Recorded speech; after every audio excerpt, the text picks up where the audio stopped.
Carina Press and HarlequinAudio present Signal Boost by Alyssa Cole. Performed by Karen Chilton.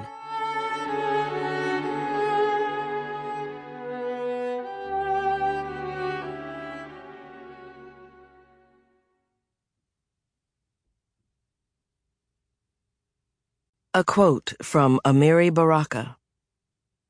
And now, each night I count the stars, and each night I get the same number. And when they will not come to be counted, I count the holes they leave. Chapter 1. The sun usually rises at about 6:20 a.m. on a late May morning in upstate New York. Daybreak wasn't even a pink tendril on the horizon when the baby started its nightly howling. I would have been annoyed if I hadn't already been awake.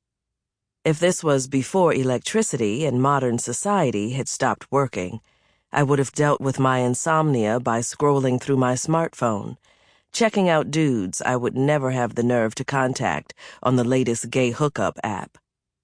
Or I would have turned on my gaming system, eager to explore vast worlds and be the hero of at least one story, even if it wasn't real. Now, when I couldn't sleep, I simply stared into darkness, waiting for something, anything, to break the monotony. A crying baby would suffice. The perpetrator of our nighttime wake-up calls, nicknamed Stump for his short little appendages and because his mother hadn't given him a name, quieted for a moment, but then released a wail that rivaled the best of the Motown divas. I couldn't blame him. Honestly, I'd be screaming too if it wouldn't totally freak out everyone else in the house, which was packed tighter than a game land the day a new Jack Carjacker video game dropped. The guest list at Che Seong now included my wonderful but meddling parents, my older brother, Gabriel, and my best friend Arden, who spent most of their time projecting sexual tension at each other, and my teenage sister Maggie, who was constantly redefining the meaning of mood swing.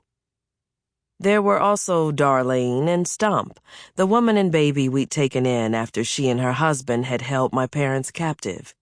Yes, we were one big post-apocalyptically happy family, trapped in a house in the middle of nowhere, as we tried not to think of our dwindling supplies and the fact that society had not returned to normal, as we'd hoped.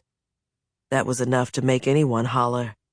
But instead, I had to keep my fear and anger bottled up inside, like a grown-up.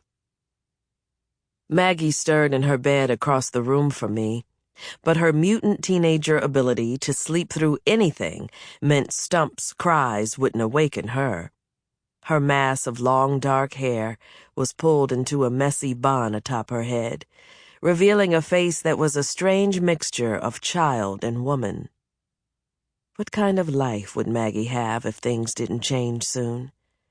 One of isolation, where she was married off to the neighbor boy for a dowry of expired candy bars? I sighed and threw off my blankets, running a hand through my tangled hair. It was getting too long, resting on my shoulders now, and I'd have to ask Arden to give me another trim. I kind of wished she was still bunking with me, mostly so I could hear the string of expletives she was inevitably muttering as the baby cried out. But she'd moved into Gabriel's room down the hall, now referred to in hushed tones as the shag zone. The only thing keeping her from strangling Darlene for her poor parenting skills was the fact that she was blissfully besotted with my older brother, and that she'd already killed the woman's husband. I mean, that was awkward enough, as far as living arrangements went. Still, I heard the door of the shag zone open and Arden's sleepy steps as she approached the room now inhabited by Darlene and the baby. She didn't bother knocking anymore, since retrieving the baby and comforting him had become a nightly routine.